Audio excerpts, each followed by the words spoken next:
और नई क्लास में आपका स्वागत है। पहले हमने जो सेकंड हमारी क्लास थी उसमें हमने देख लिया था ऑब्जेक्ट, हमने एग्रो फॉरेस्ट्री के देख लिए थे कि क्या क्या ऑब्जेक्ट होते हैं। तो यह आज हमारी क्लास है जिसमें हम देखेंगे क्या टाइप ऑफ एग्रो फॉरेस्ट्री, मतलब कौन कौन से टाइप होते हैं एग्रो फॉरेस्ट्री के। तो चलो देखते हैं एग्रो फॉरेस्ट्री के क्या क्या टाइप होते हैं। तो फर्स्ट जो हमारा टाइप होता है वो है क्या है स्ट्रक्चरल टाइप, मतलब स्ट्रक्चरल टाइप से हम देखेंगे।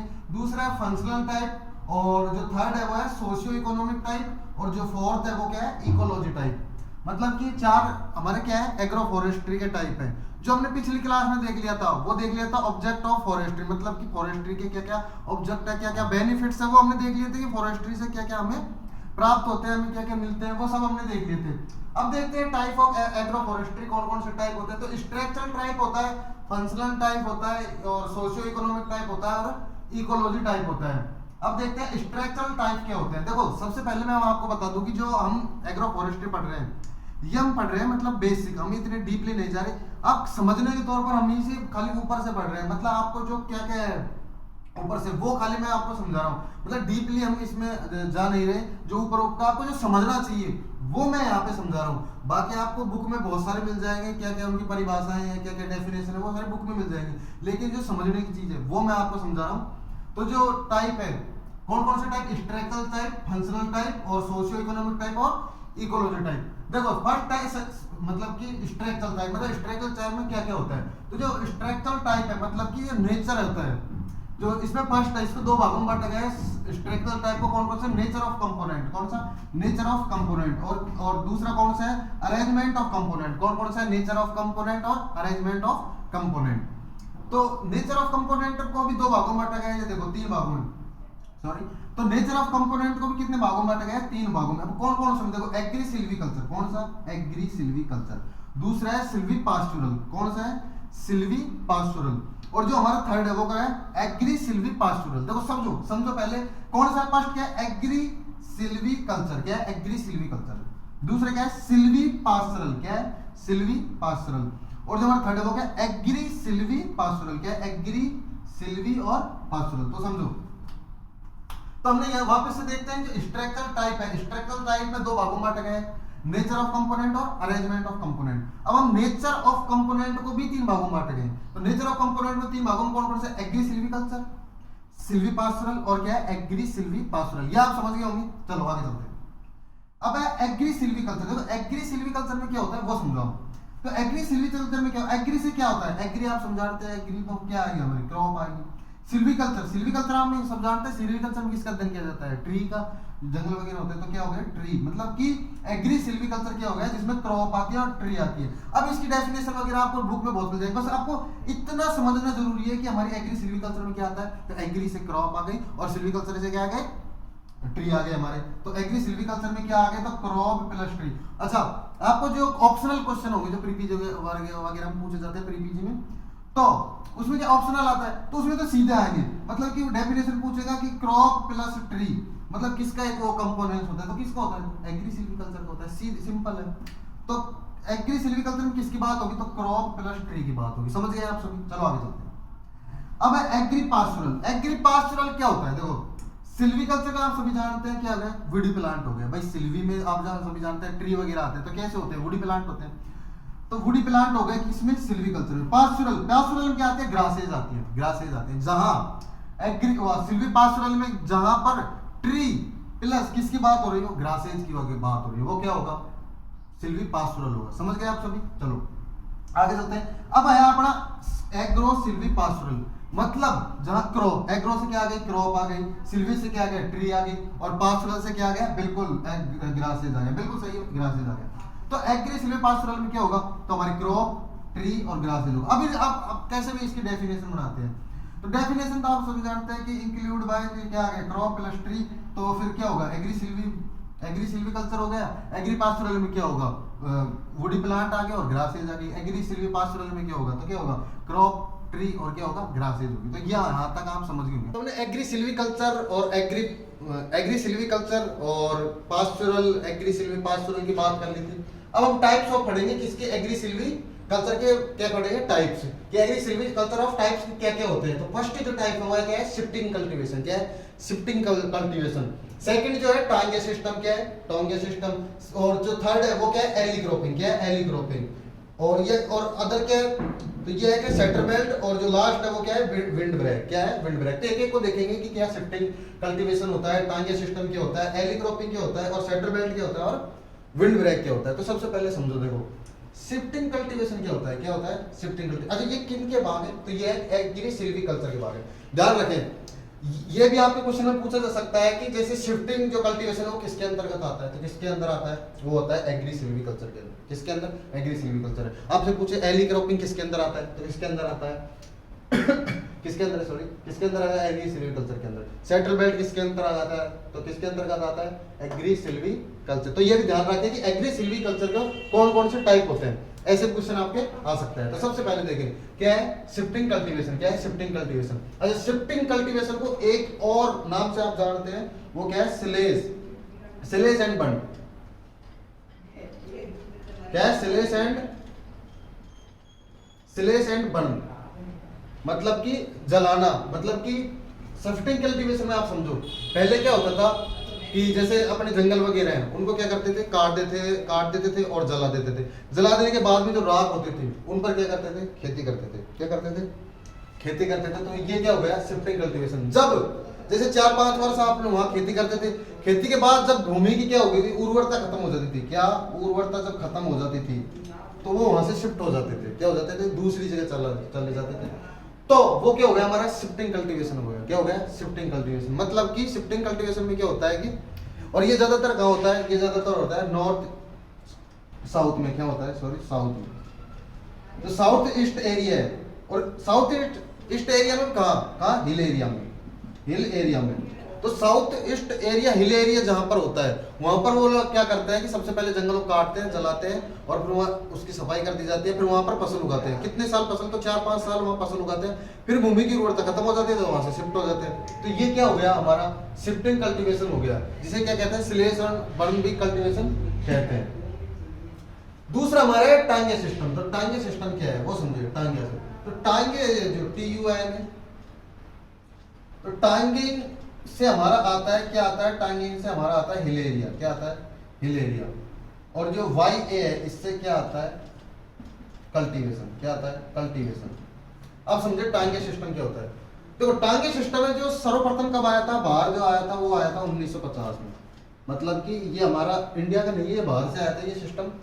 सबसे पहले किसने कब आया था, तो 1950 में आया था सबसे पहले। लेकिन इंडिया में कब आया, तो वो आया 1990 में। कब आया, 1990 में आया। अच्छा ये भी लिख लें तो आप, सबसे पहले कब आया 1950 में, लेकिन इंडिया में कब आया,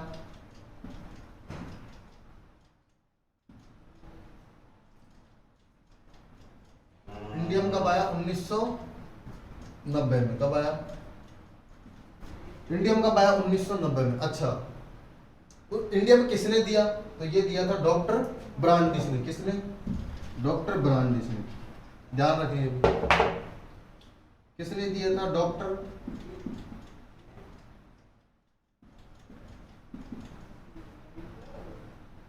किसने दिया था, डॉक्टर ब्रांडिस ने। उन्होंने क्या बताया था कि टांगे सिस्टम। अच्छा टांगे सिस्टम कहाँ किया जाता है, तो ये भी साउथ ईस्ट जो एरिया है, जो साउथ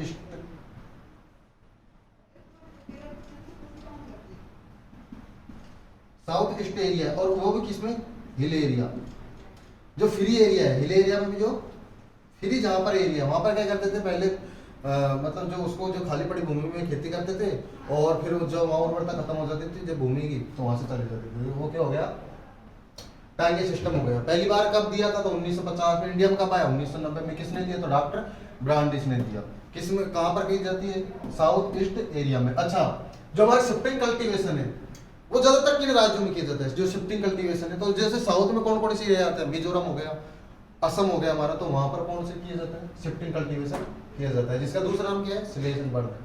टांगे सिस्टम मैंने बता दिया, टांगे सिस्टम जो है 1950 में आया था, सर्वप्रथम दिया था, और इंडिया में 1990 में दिया गया था। किसने दिया, तो डॉक्टर ब्रांडिस ने दिया था। ठीक है। एली क्रॉपिंग क्या होती है, क्या होती है, एली क्रॉपिंग हम समझते हैं। तो एली क्रॉपिंग क्या होती है वो समझते हैं। तो एली क्रॉपिंग क्या होती है, देखो समझो। एली क्रॉपिंग क्या होती है कि जहां क्या होते हैं, बिग ट्री होते हैं, क्या होते हैं, बड़े ट्री होते हैं, क्या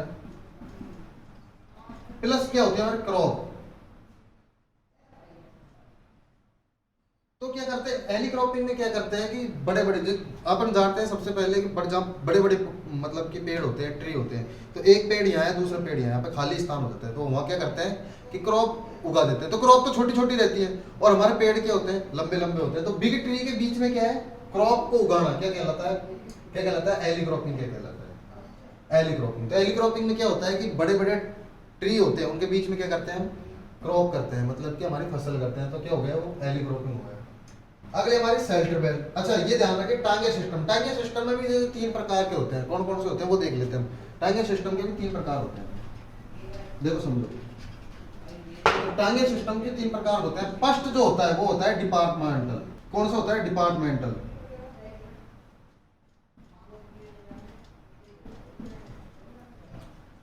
सेकंड होता है वो कौन सा होता है, विलेज। थर्ड होता है वो कौन सा होता है, लीज होता है। अब देखो समझो, टांगे सिस्टम है वो कौन, डिपार्टमेंटल एक होता है, विलेज एक होता है, लीज। अब समझो डिपार्टमेंटल तो मतलब कि अगर आपको जैसे डिपार्टमेंट मतलब वहां पर खेती करने के लिए कहे, जैसे कोई हिल एरिया है, फ्री एरिया है, अगर डिपार्टमेंट के तौर पर वहां पर कोई मतलब की खेती हो रही है तो वो कौन सा हुआ, डिपार्टमेंटल हुआ। लीज, अब लीज समझते हैं, लीज क्या हुआ, तो जैसे कि एक बोली लगाते हैं वहां पर, जैसे 4-5 समुदाय और वहां पर बोली गई, जिसकी ज्यादा बोली होगी वो एरिया उसको दे दिया जाएगा, तो वो खेती करेगा वहां, वो फसल करेगा, तो वो क्या हो गया, लीज हो गया। विलेज क्या हो गया, तो विलेज में जैसे कि गांव वाले हैं, उसका ही अधिकार है, उस एरिया में जो फ्री एरिया है वो ही खेती करते हैं, वो ही वहां से क्या करें, उत्पादन करते हैं, ये क्या हो गया, विलेज हो गया।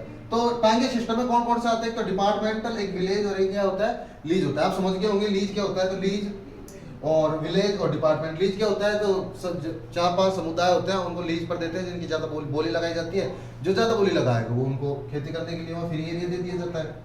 तो टांगे सिस्टम में हमने देखिए डिपार्टमेंटल, विलेज और लीज। अच्छा एली क्रॉपिंग में बता दी थी मैंने, एली क्रॉपिंग क्या होता है, बड़े पेड़ होते हैं, उनके बीच में क्या करते हैं, हमारी फसल उगाते हैं। अच्छा आगे बढ़ते हैं शेल्टर बेल्ट और विंड ब्रेक। अच्छा दोनों में अंतर समझाता हूँ, शेल्टर बेल्ट और विंड ब्रेक में क्या होता है। तो शेल्टर बेल्ट में क्या होता है, जो हमारी मुख्य फसल होती है उनके चारों ओर क्या करते हैं, बड़े बड़े पेड़ लगा देते हैं। क्या करते हैं, बड़े बड़े पेड़ लगा। अच्छा इससे होएगा क्या, क्या होएगा, इससे होगा क्या कि जो हमारी हवा है, जो तेज गति से हवा चल रही है, वो क्या करेगी, ये बड़े बड़े पेड़ों से क्या करेगी, रुक जाएगी। क्या करेगी, रुक जाएगी। तो ये हमारी मुख्य फसल है जो क्या होगी, बच जाएगी गिरने से। तो क्या करते हैं, मेड़ के चारों, मेड़ जो बनाई होती है खेत के चारों ओर, वो बड़े बड़े पेड़ लगा देते हैं, उसे क्या कहते हैं, शेल्टर बेल्ट कहते हैं। बड़े बड़े चारों क्यों लगाते हैं, तो विंड से बचने के लिए, हवा से बचने के लिए क्या करते हैं, पेड़ लगाते हैं। अच्छा विंड ब्रेक क्या होता है, तो विंड ब्रेक देखो, विंड ब्रेक की भी क्या काम करता है, तो हवा को रोकने का ही काम करता है, लेकिन इसमें हम पेड़ नहीं लगाते, इसमें क्या करते हैं, या तो फिर हम झाड़ी लगाएंगे या फिर बड़ी बड़ी मेड़ बना दी जाती है, मेनली मेड़ बनाते हैं। तो विंड ब्रेक में तो क्या है, कुछ भी मतलब कि मेड़ वगैरह बना देते हैं, उससे क्या है, हमारी विंड रुक जाती है, हमारी हवा रुक जाती है, जिससे मुख्य फसल नुकसान नहीं पहुंचा, नुकसान नहीं होता है। तो वो तो क्या हो गया, विंड ब्रेक हो गया। शेल्टर बेल्ट क्या हो गया, तो शेल्टर बेल्ट जो हमारी मुख्य फसल है उसके चारों ओर क्या कर देते हैं, क्या कर देते हैं, ट्री लगा देते हैं, बड़े बड़े ट्री लगा देते हैं, जिससे हवा रुक जाती है। तो ये हो गया हमारे शेल्टर बेल्ट और विंड ब्रेक। आप अच्छे से समझ गए होंगे शेल्टर बेल्ट क्या होता है और विंड ब्रेक क्या होता है। तो शिफ्टिंग कल्टीवेशन में बता दूं आपसे, शिफ्टिंग कल्टीवेशन में सिलेज, दूसरा नाम क्या है, सिलेज एंड बर्न। तो शिफ्टिंग कल्टीवेशन में क्या होता है कि एक जगह खेती करते हैं, फिर वहां की उत्पादन क्षमता घट जाती है, तो फिर दूसरी जगह चल जाते हैं। तो ये हो गया शिफ्टिंग कल्टीवेशन। टांगे सिस्टम 1950 में आया था सर्वप्रथम भारत में। इंडिया में कब आया, तो इंडिया में 1990 में आया। कौन से, डॉक्टर ब्रांडिस ने इसको दिया, ठीक है समझ गए। एली क्रॉपिंग क्या होता है, तो आप सब जानते हैं, अभी मैंने बताया था कि एली क्रॉपिंग क्या होता है। एली क्रॉपिंग में बड़े पेड़ लगाते हैं, उसके साथ कौन क्या करता है, तो क्रॉप लगाता है, तो एली क्रॉपिंग हो गया। शेल्टर बेल्ट क्या होती है, शेल्टर बेल्ट क्या होती है, तो शेल्टर बेल्ट क्या होती है कि जो शेल्टर बेल्ट, तो शेल्टर बेल्ट क्या होती है कि जो हमारी क्रॉप है, मुख्य क्रॉप है, उसके चारों ओर क्या कर देते हैं, बड़े बड़े पेड़ लगाते हैं। विंड ब्रेक क्या होता है, तो मेड़ वगैरह बना देते हैं ताकि हवा से हमारा मुख्य फसल नुकसान ना पहुंचे। तो हमने 3 टाइप पढ़े थे, आपको पता है, एग्री सिल्वीकल्चर पढ़ा था, सिल्वी पास्चुरल पढ़ा था, तो एग्री सिल्वी पास्चुरल पढ़ा था, जिनमें से हमने एग्री सिल्वीकल्चर को डेफिनेशन कर लिया था, उनके टाइप्स देख लिए थे, एग्री सिल्वीकल्चर के क्या क्या टाइप्स होते हैं। अब हम पढ़ेंगे सिल्वी पास्चुरल के सिस्टम के टाइप्स कि कौन कौन से सिल्वीकल्चर जो सिल्वी पास्चुरल से सिस्टम के कौन कौन से टाइप होते हैं। तो 2 टाइप होते हैं, कौन से, एक तो प्रोटीन बैंक, एक है लाइफ हेंस ऑफ फोडेट्री। क्या होता है, लाइफ हेंस ऑफ फोडेट्री। तो जो प्रोटीन बैंक होता है, मतलब ऐसे पौधे जिनमें प्रोटीन की मात्रा क्या होती है, अधिक होती है। तो आप सभी जानते हैं कि क्रॉप वगैरह बहुत से ऐसे आते हैं जिसमें प्रोटीन वगैरह कौन से दालें वगैरह होती हैं, तो उनमें प्रोटीन की मात्रा अधिक होती है। तो प्रोटीन बैंक जहाँ से प्रोटीन अधिक मात्रा में मिलता है। तो ये हो गया। अपन क्या पढ़ेंगे सिल्वीपास्टोरल सिस्टम के क्या क्या टाइप। तो प्रोटीन बैंक हो गया। एक है life hence of fodder crop. Second number है life hence of fodder crop, मतलब ऐसी क्रॉप जो क्या करती है कि चारों तरफ हमारे खेत के चारों तरफ लगा दे और जानवर ना आ सके। मतलब कि जो एक तो कांटेदार हो या तो कांटेदार हो, क्या होते हैं कांटेदार, मतलब कि जानवरों को रोकने के लिए चारों तरफ जो लगाई जाती है उन्हें क्या करते हैं live hence of fodder crop. मतलब जो सिल्वीपास्टोरल इसको दो भागों में बांटा गया, प्रोटीन बैंक जिनमें प्रोटीन की मात्रा अधिक हो, एक live hence of fodder tree जिनमें क्या होता है कांटेदार होते हैं जो एनिमल को रोकने के लिए काम में आते हैं। अच्छा मैं आपको बताता हूँ, एक तो होती है फॉडर क्रॉप, ये मैं आपको बता देता हूँ कि जो होती है एक तो होती है फॉडर ट्री मतलब फॉडर क्रॉप होती है एक तो, और एक होती है फॉरेज क्रॉप। क्या होती है फॉरेज क्रॉप। दोनों में अंतर क्या होता है, देखो फॉडर क्रॉप होती है उनमें क्या होती है हमारा जो पौधा होता है उसको ऊपर ऊपर का भाग काम आता है, जैसे किसी की पत्तियां ही काम में आती हैं, किसी का जो फल होता है वो ही काम में आता है। तो वो क्या होती है हमारी फॉडर क्रॉप होती है। अच्छा फॉरेज क्रॉप क्या होती है, तो फॉरेज क्रॉप वो होती है जिसमें पूरा का पूरा पौधा ही काम में आता है, जिसमें पूरा का पूरा पौधा ही हम यूज में ले सकते हैं, काम में ले सकते हैं, उसे क्या होता है फॉरेज क्रॉप बोलते हैं। फॉडर क्रॉप जिसमें कोई जो पौधा है उसका क्या है मुख्य जो ट्री है या फिर क्रॉप है हमारा जो मुख्य भाग काम में आता है उसे क्या बोलते हैं फॉडर क्रॉप बोलते हैं। तो आपके सारे डाउट क्लियर हो गए होंगे। मिलते हैं नेक्स्ट क्लास में। अगर ये वीडियो आपको अच्छी लगी हो तो ज़्यादा से ज़्यादा लोगों तक शेयर करें। मिलते हैं नेक्स्ट क्लास में। Thank you.